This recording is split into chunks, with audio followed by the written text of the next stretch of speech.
New জার্সির বিশিষ্ট Bangladeshi American লেখক ও সাংবাদিক সুব্রত চৌধুরীর ৬২তম জন্মদিন উদযাপিত হয়েছে। এই বিশেষ দিনে তাকে আন্তরিক শুভেচ্ছা ও ভালোবাসা জানিয়েছেন স্টেটটির গভর্নর মাইকি শোরেল। এক চিঠির মাধ্যমে সুব্রত চৌধুরীর ব্যক্তিগত মঙ্গল ও উত্তরোত্তর সাফল্য কামনা করেন গভর্নর।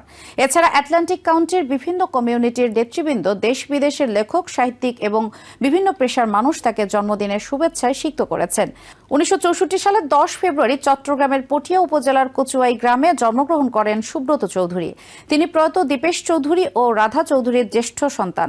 বর্তমানে তিনি আটলান্টিক কাউন্টি গভর্নমেন্টের হিউম্যান সার্ভিসেস স্পেশালিস্ট হিসেবে কর্মরত থাকার পাশাপাশি আটলান্টিক সিটি স্কুল বোর্ডের নির্বাচিত সদস্য হিসেবে টানা ৩য় মেয়াদের দায়িত্ব পালন করেছেন।